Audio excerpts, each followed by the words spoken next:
Hello everyone. I, Megha Shetty, in the International Faculty Development Program on Environment and Sustainability, presenting my third video on environmental awareness. In video number 1, I have explained exhaust gas recirculation, that is, the pollution controlling system which is mainly used to reduce the production of NOx, that is, the emission from internal combustion engine. In video number 2, I have explained about the emission norms. The emission norms helps in bringing down the pollution level and thus it will lead better environmental sustainability. The video outcomes are: student will analyze the impact of internal combustion engine on environment, analyze norms used in internal combustion engine, understand emission of CO2 from internal combustion engine. Norms use: vehicle emission norms were introduced in India in 1991 for petrol and in 1992 for diesel. Emission norms are the maximum prescribed level of CO, SC, and NOx set by the government which a vehicle is permitted to emit from its exhaust while running.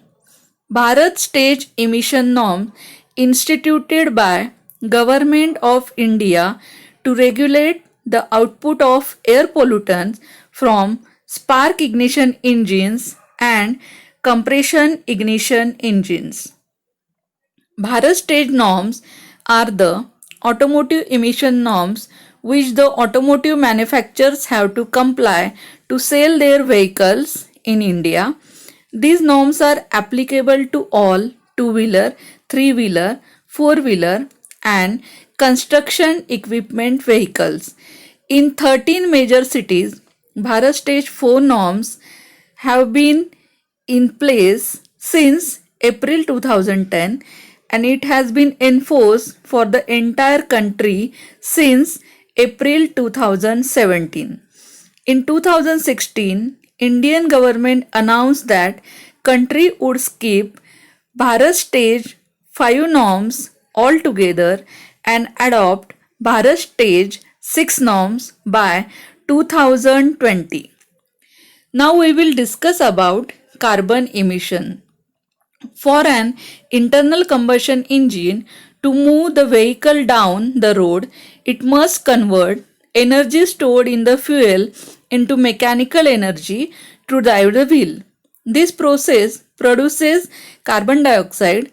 Certain gases in troposphere absorb some of the infrared radiations reflected from Earth.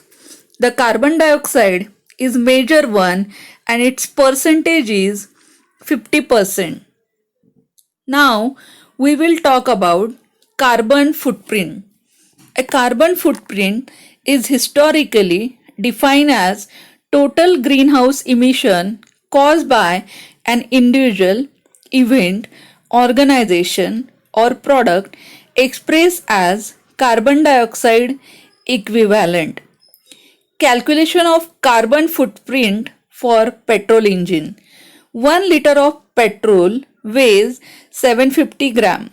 Petrol consists for 87% of carbon or 652 gram of carbon per liter of petrol.